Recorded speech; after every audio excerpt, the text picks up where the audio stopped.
Hi there, my name is NetherYam, and today we're playing Pentiment. Welcome back, everybody. I hope you're having a great day. When we last left off, we got to the Abbey. Can't remember the name of it. Where are we? Curacao Abbey, that's what it's called. So we're here, I guess, near the Covenant Garden, the Shrine to St. Moritz, and the Monastery Loquarium. Cool. Wow. Alright, we got Lower Abbey. We've got Church. Whoa, cool. We've got Shrine. Got the Convent Garden. Neato. What are we supposed to be doing? The Gertner's taxes. Prime hour 6. Prime hour 6. Prime hour 6. I'm not sure what that means, prime hour 6. I need to find a way to get an advance from the Abbey so I can help the Gertners pay their taxes. I should speak with Brother Matthew about an early payment for my manuscript. Father Gertnot might be receptive to negotiation for the funds. I'll need to approach the subject carefully and make it worth his while. Interesting. Okay. I don't know. Let's go into the shrine and see what this is all about. Woo! Who are you? Marguerite. Bless you. God bless you, Brother Piero? No, wait. It's Master Mahler. I thought you couldn't see, Master Marguerite. During the day, I can see some colors. Okay. How did you know it was me? You and Brother Piero both smell of the pigments you use. Oh, fascinating. Can I hit the glossary right now? Sure can. Oh, it just shows a picture of Piero. Fair enough. But you are taller, and you have another smell to you. Like fish or burned almonds. Old linseed oil. Popular amongst the Italians, but Brother Piero doesn't use it. I'm also much more handsome. Well, I use linseed oil. I'll ask Sister Gertrude about it. Okay. How are Sister Gertrude's herbs coming? It's too early to tell. Most of them won't be grown until May. Still, working with herbs suits me. Have a good day, Sister Marguerite. God bless you, Master Mahler. I'm not a master yet, apparently. What's this? Brother Matthew maintains this shrine along with some of the sisters, who paint badges for pilgrims. Okay. What's this? Wait, I want to see what this is. Oh, here we go. There we go. A reliquary containing the hand of St. Moritz, which is said to have once held the Holy Lance. Whoa. All right. St. Moritz. St. Moritz is the patron saint of Tassine. Legend states he was the Egyptian-born commander of a Roman legion who converted to Christianity. They were all martyred for their faith. His hand is a relic in Curaçao's shrine. Whoa. And the Holy Lance, also called the Spear of Destiny or the Lance of Longinus. Really, I've never heard that. It is the lance that pierced Jesus' side on the cross. Many legends surround the lance, and several places claim to possess it. Very cool. Very wild. Hi, whoa. Lisbeth? Lisbeth. I don't know. Lisbeth. God bless you, Master Mahler. Thank you. Who's this? Gertrude. Hi, Gertrude. Oh, God bless you, Master Mahler. How goes your work in the scriptorium? Very well, thank you. Well, I haven't started. So, who knows? Good, I think. Oh, then I guess you wouldn't be interested in the saffron Agnes Steinhauerin? Agnes Steinhauerin received yesterday. What? Saffron, really? Where'd you hear that? Sister Matilda saw her at the Albans. Okay. Maybe you can convince Prior Frank to get some for your yellows. Huh, good to know. How's Mousefanger? She's around here somewhere, hopefully getting it to the baby rabbits before Sister Matilda does. I assume that's a cat? Until later, Sister Gertrude. Bless you, Andreas. Maybe I'll see you by the shrine of Saint Satya one of these days. Maybe. Cool. All right, that's the shrine. I assume we came from the lower abbey, so I'm not going to go that way just yet. Let's head into the church. Let's see what's in here. Whoa, cool. I know these are referencing similar artistic time periods, but I love how much this kind of gives, like, the classic Disney Sleeping Beauty vibes and the art they used in the backgrounds for that movie. Cool. And the music going on. Cool. What's up, Rudiger? God bless you, Andreas. Has your voice yet recovered from Easter Mass, Rudiger? Oh, yes. It was a bit of a strain, but a worthy sacrifice. Well, if the Lord could give us his all on Easter. Exactly. Have a good day in the scriptorium. Thanks. Have a good day singing. Can I go this way? Oh, I sure can. The cloister? Whoa, cool. Crypt? Crypt. Tower. Dormitory. Old Bailey. Matthew. Is Matthew 2 feet tall? Or is he, like, sitting down? What's up, Matthew? Nope, just a teeny tiny guy. God bless you, Andreas. How is the sacristy today, Matthew? The same as yesterday.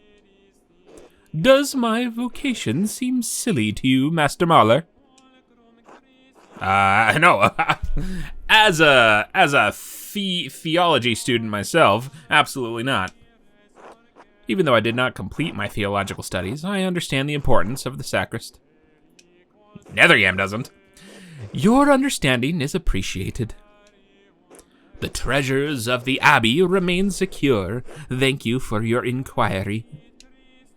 God be with you. I have a favor? Oh, that's right, the taxes. One more thing. I have a favor to ask you. Yes, Andreas. Oh, that music rules. I was hoping you could give me my pay for the latest manuscript early. Give me my pay. This isn't part of the agreement that you made with Father Gernot. You'll be paid on the completion of each additional manuscript you illuminate, not before. I assume that's the word illuminate, but if you look deeply enough at it, it's just the same little lines over and over again. Nate. Cool. I only have a few pages left, Brother Matthew. I'll finish them in the next few days anyway. Then I think you can wait a few days to collect your wages. This abbey runs through mutual agreements, not haphazard payments. Breaking such contracts would cause undue trouble, not only for Kirsau, but for Tassing as well. The matter is pressing, Brother Matthew. For the love of another Christian, I beg you to make an exception. Is that why Father Abbot has increased the taxes on the Gertners? Ooh. Just getting right to the heart of the matter, huh? Do I want to push this? I don't know if I have any reason not to. Now we've got this orator ability we might as well use. The matter is pressing, Brother Matthew. For the love of another Christian, I beg you to make an exception. Very well. Do not ask this of me again, Andreas Mahler. I won't. Here you are. I shall note this with Father Gernot and Prior Frank. Thank you, Brother Matthew. Humph. God bless you, Andreas. All right. Now that I've got my payment, I can give Clara the rent early. Very cool. I'll give it to her directly to make sure she receives it, or I'll put it on the table in the evening to surprise them. I think I'm going to give it to her directly. I kind of feel like the sort of theoretical consequences of that is like making a big deal about it. Here's your money. But I want to make sure she gets it. Okay. Cool. Old Bailey. Dormitory. Oh my gosh, I have no idea what any of this stuff is. Certainly not in relation to what my goal is. Might the... Oh. Okay. Is the Old Bailey an outside area? Dormitory. Scriptorium, I feel like, is where I need to go. Certainly soon. But there's so much to look at in this game. Prior's house. I like how he takes his hat off when he goes inside. Very cute. Wait, what do you mean grab? Can I take this? Whoa! What is this? A volvele? What's a volvele? I've seen these before. In astronomy and medical tracts. What's this one for? That's a very good question. 2 wheels. The top wheel has Greek letters and holes cut out to reveal Latin letters underneath. Okay. The outer edge of the lower wheel is divided into 4 sections, each bearing an elemental symbol. Alright.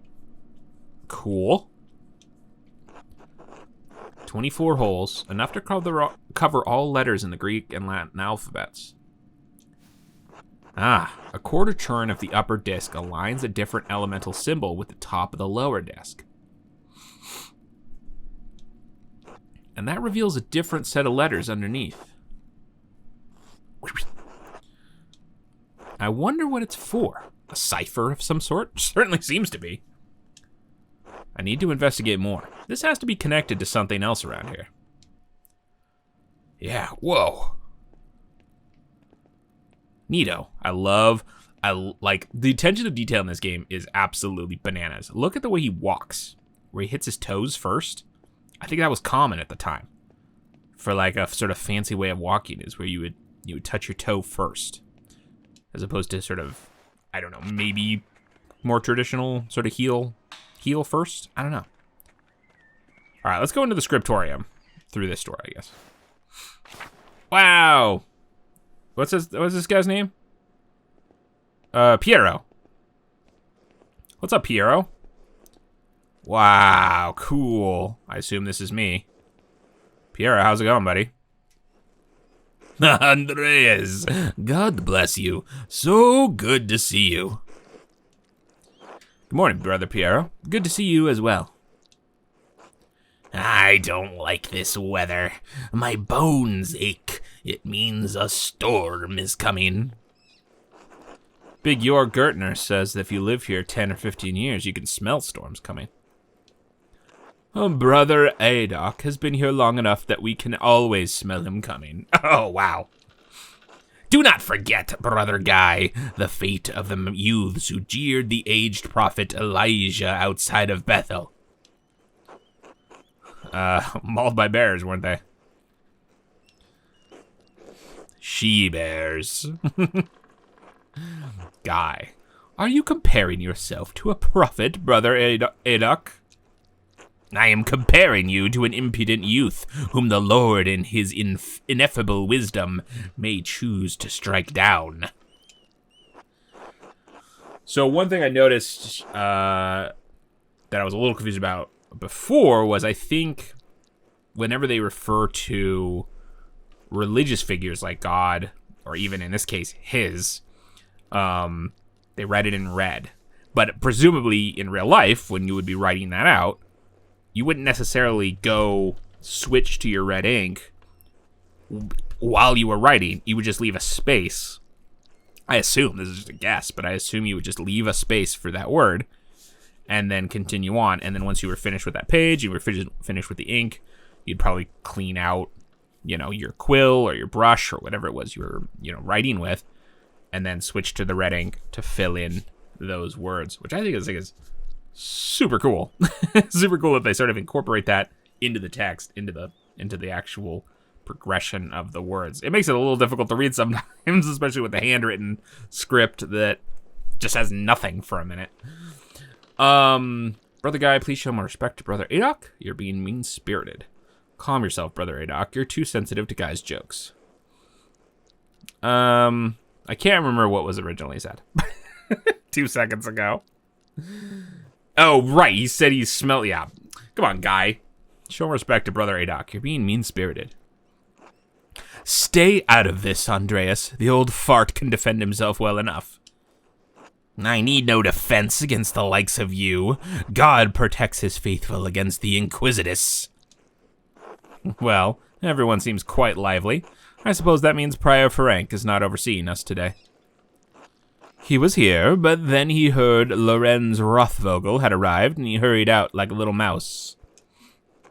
Ferenc is so desperate to impress the abbot and nobles like Rothvogel, it's pathetic.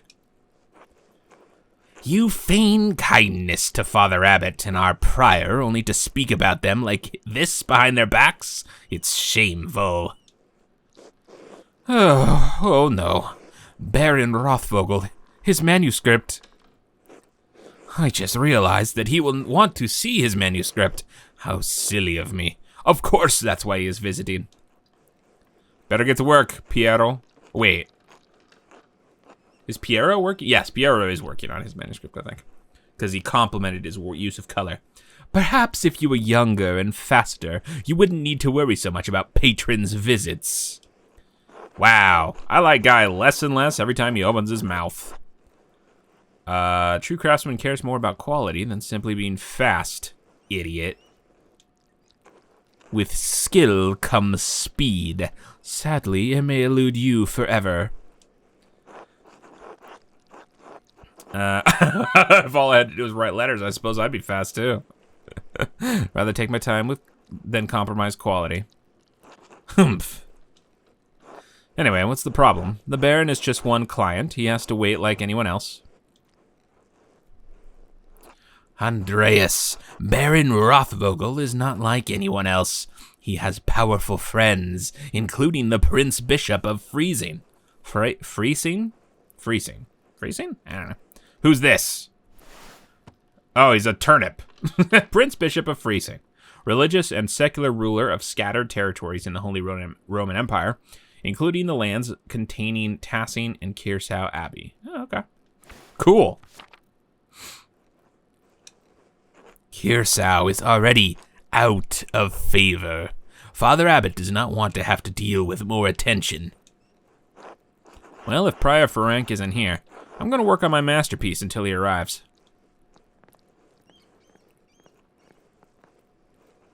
Oh, that's right. I need to reference the Indermauer manuscript. Okay, tell me more about that. What's that? Indermauer, a prominent family of the Swiss Confederacy and Austria. Cool.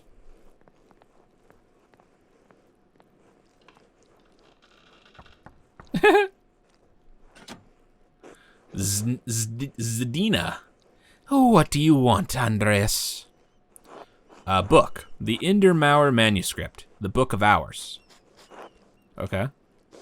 Your hair looks messy today. Did you get enough sleep? What do you mean? I mean, did you sleep alone, or...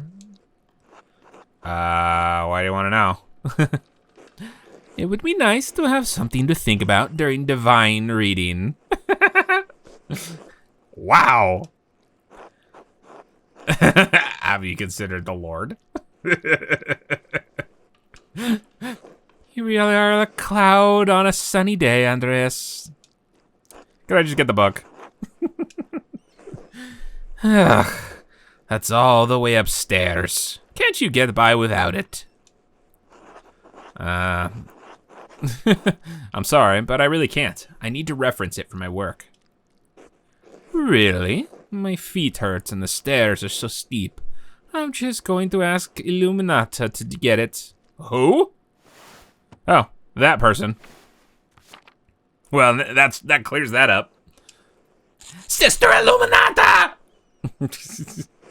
Andreas needs a book and he's being inappropriate with me. Hi, Illuminata. Andreas? I wasn't being inappropriate with her. Well, Sister Illuminata, I'd like to borrow the Indermauer manuscript, the Book of Hours. Yes, I overheard. Here, please return it promptly. What does blue mean? Nothing. Whoa, cool. Am I not allowed to go in there? What's up, Piero? Andreas, may I see how your masterpiece is coming? Of course, your opinion is always welcome, especially on colors. Whoa! Whoa! Okay, it's pretty cool. Yes, the composition is lovely. There is a joyful spirit in your arrangement of the figures. All right. The contrast of colors is also quite nice. Rich and beautiful on their own, but not overpowering the scene. It doesn't feel right. Okay. Doesn't feel right. I don't know why. It's an excellent interpretation of someone else's work. Wow! What do you mean? It's all my work. My son, you're copying the illustration from the Indermauer manuscript almost exactly. So, what's wrong with that? Haven't I improved on it? Aesthetically, yes, it's wonderful. But I feel like you have not given much thought to what it represents. It's November. That's what it represents, November? In November, we show peasants leading the pigs into the forest to forage on acorns before the slaughter. Andreas, the peasants here are no longer allowed to forage acorns in the forest. Many great lords and abbots come across the empire have forbidden it. Even Father Gernot. What difference does it make? This is the way November is painted. But it's not the way November is. Okay. Art is an illusion, storytelling. But in their most sublime form, these images illuminate a path to truth.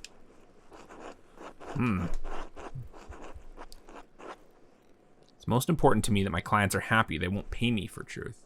The technique is all that matters to me. Perfecting the craft. Can't that be enough? Huh. Both of these are fair points, I think.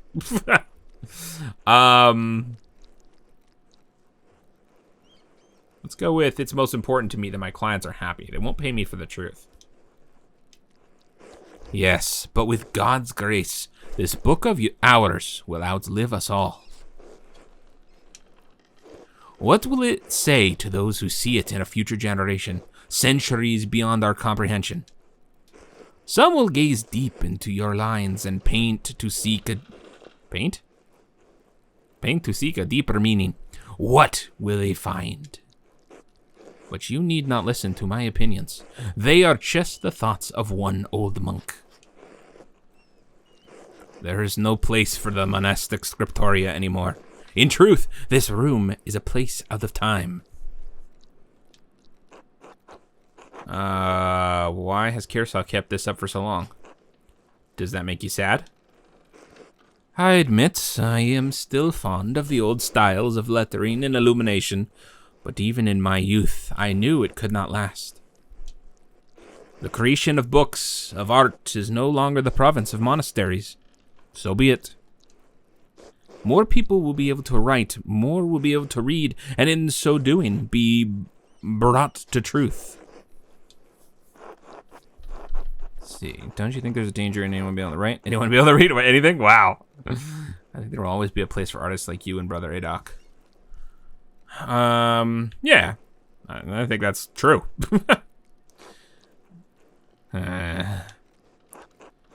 And Brother Guy. It's kind of you to say so, Andres, but you need not be concerned for me. I have lived a long life, and I am happy to have served the Lord. When he calls for me, I am ready. All right. Wow. Whoa. Oh, prime is the time of day? Got it. The way he gets off the chair was incredible.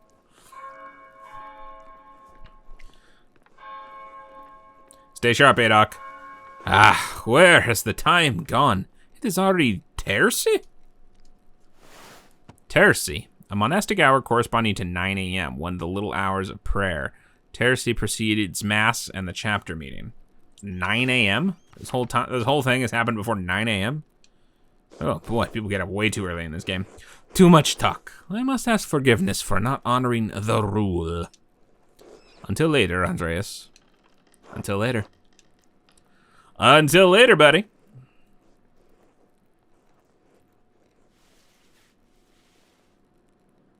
Oh. Oh, I dropped a pot.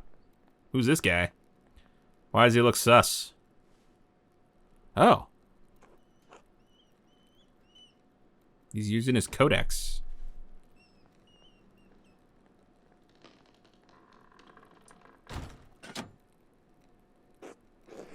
What's going on in here? What? What do you mean?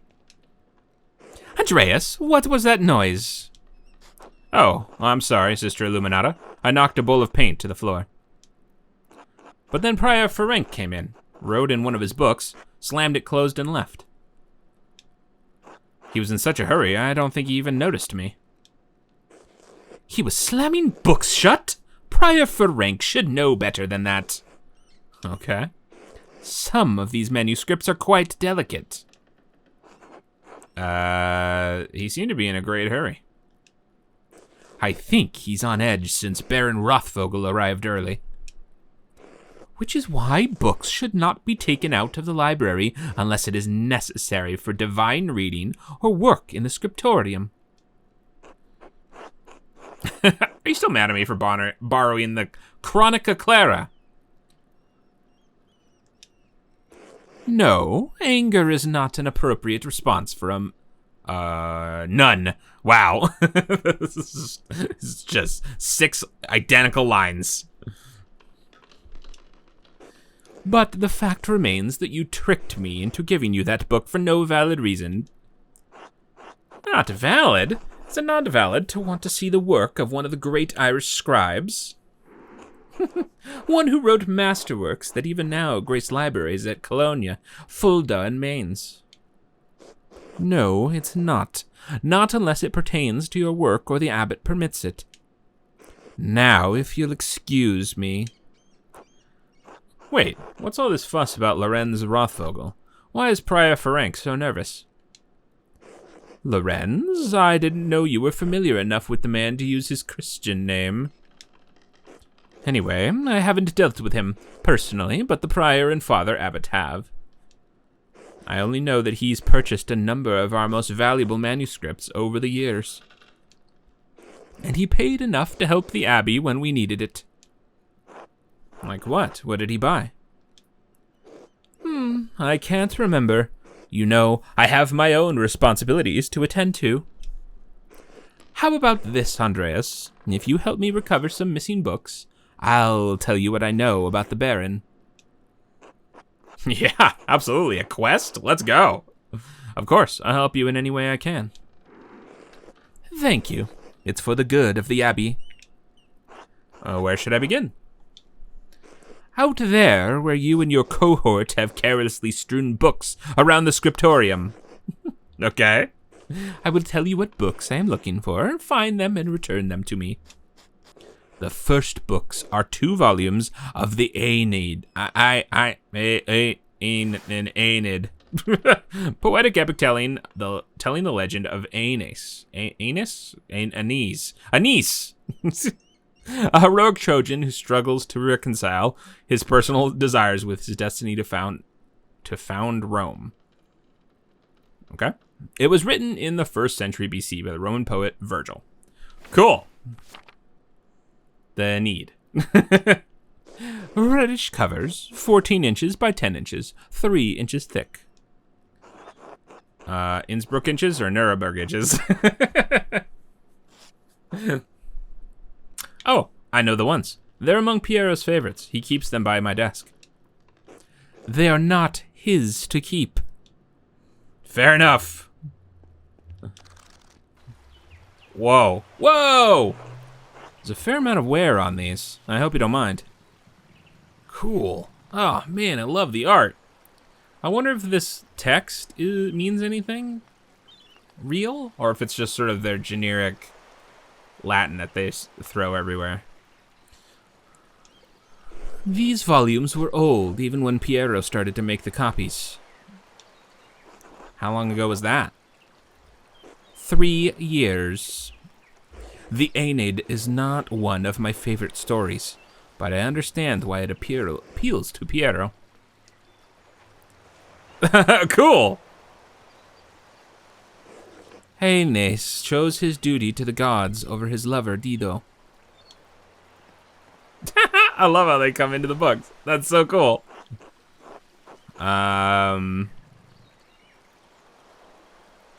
Italium non sponte sicuro. I do not go to Italy willingly. I did not make you for a scholar of Roman poetry, Andreas. The words sit easily in my memory. I'm not sure why. Probably out of love rather than duty. Do you think Aeneas' sense of duty appeals to Piero? We all have our vocations. Brother Piero takes his more seriously than most of the others in this abbey. You clearly take your chosen vocation seriously. Andreas, I didn't have a choice in my vocation. Few women do. You're right, of course. I appreciate that you understand how limited our roles and our choices truly are.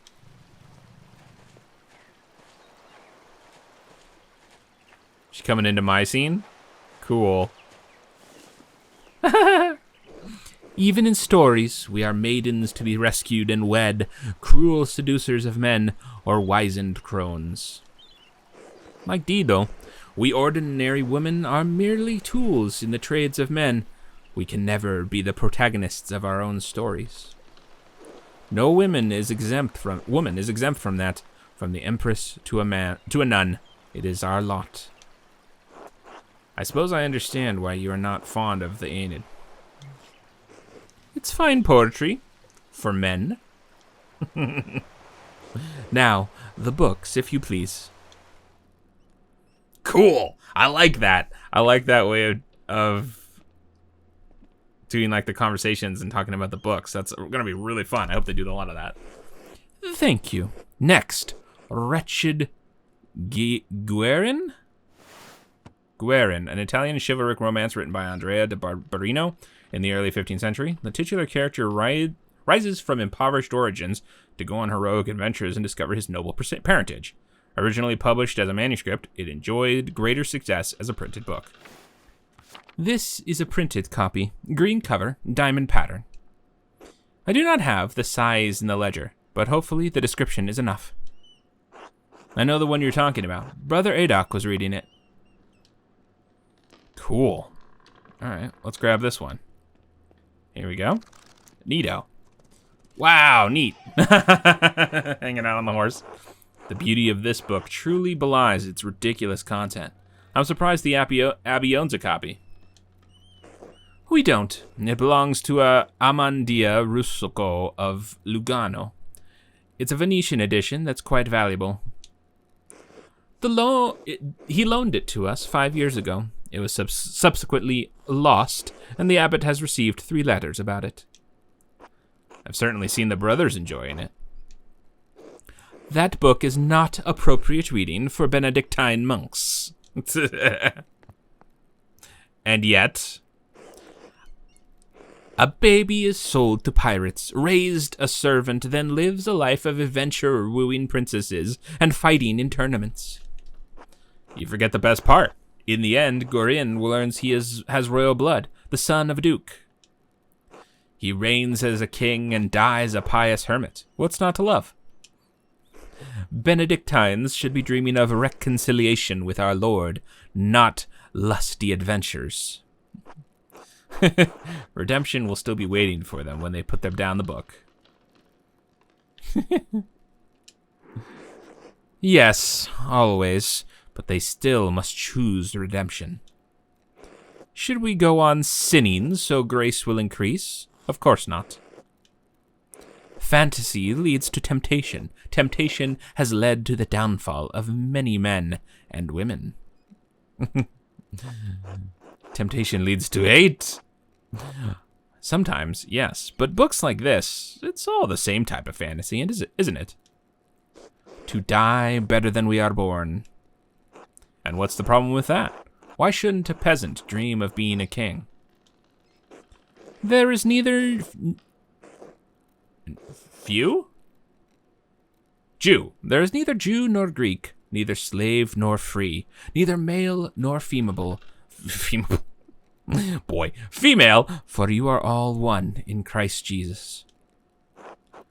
Paul's words can be hard to recall when you're suffering because of your station in life. And yet Paul says that women must obey men. Even the Gospels can't free us from the bondage of our place in life. Yeah, Paul's words can be hard to recall when you're suffering because of your station in life. That is exactly when his words are most needed. But the book, Andreas, we must return it. Or would you like the abbot to receive a fourth letter? I hate to see the brothers disappointed, but I understand. It's not my goal to deprive the brothers of their joy, but to return Amandia Rusco's property. The book, please. You got it. All right, here we go. There is only one book left. Then you'll be freed from bondage. A dark red cover, 8 inches high, 5 inches across, 2 inches thick. I believe Brother Guy was reading it. What is it? The description should be sufficient. Okay. Very well.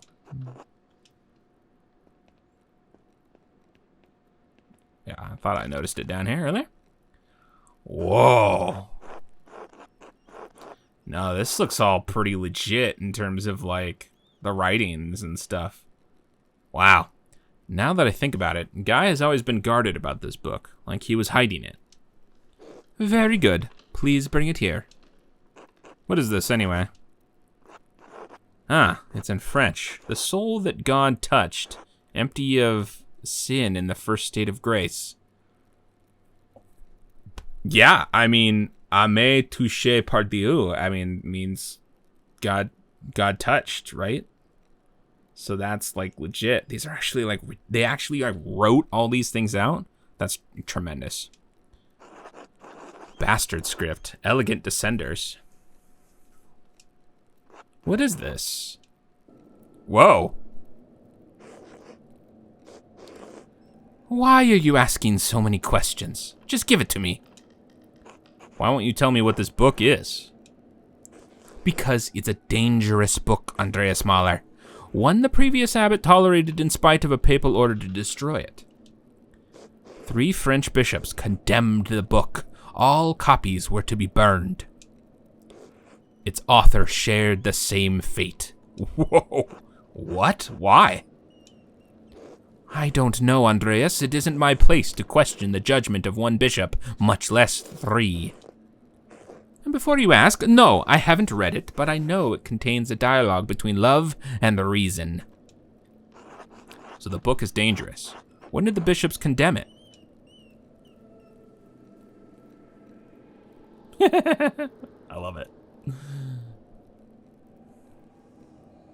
200 years ago. What? Why? Why is it still here? Because Father Matthias loved books. All books. He didn't want to see it destroyed. Yeah, and he was right to do so. Books shouldn't be destroyed, even if their content is in question. It's, of course, a 21st century perspective, but I think it's still fair. The Holy Church does not share your opinion. It is their law we must contend with, not your emotions. Fume silently. It's not my place to question the former abbot's decision, but when Father Gernot learned it was in our possession, he wanted it destroyed.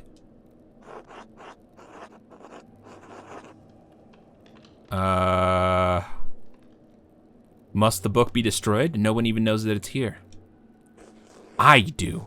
So do Mother Cecile and Father Gernot. Cecilia. Well, I refuse to give it to you if all you're going to do is destroy it. What? Why not? What are you going to do with it? Read it and become a French heretic. I'm not sure. I'll hide it. Keep it safe. Give me that book or your ordeal is forfeit. I won't tell you anything about Baron Rothvogel. Consider the sound theological reasons for allowing this book to exist. I appeal to your duty as the librarian of this abbey to not destroy this book. I propose a compromise. I will take the book from the abbey, far away. I don't know if the information that she has about Rothvogel is going to be particularly vital. I have a feeling that Rothvogel and I are either going to be friends or not.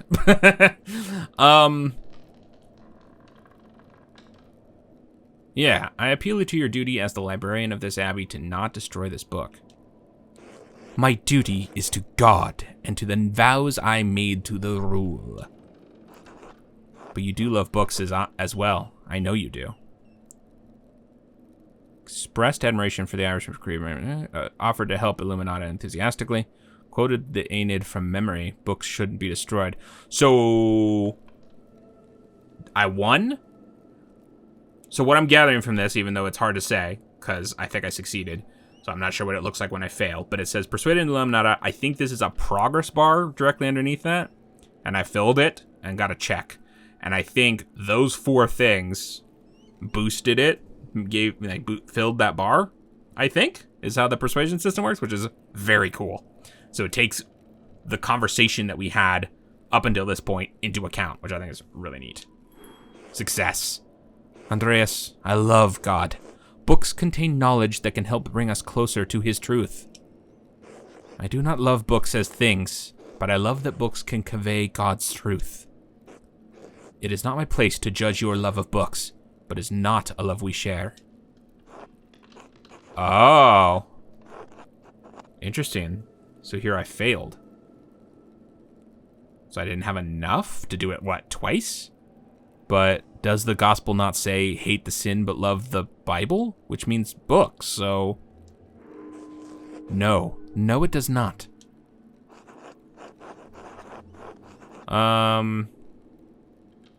Consider the sound theological reasons for allowing this book to exist. More sound than a condemnation from 3 bishops of Paris? Theology background, okay. Would you consider Albertus Magnus and Thomas Aquinas greater or lesser minds than the bishops of Paris? What is your argument, Dr. Mahler? Both Albertus Magnus and Aquinas recognized the role of the intellect in allowing humans to exercise free will. Aquinas believed that it is ignorance, not knowledge, that leads to sins of the intellect. Even knowledge of heresy that corrupts the teachings of the Holy Church.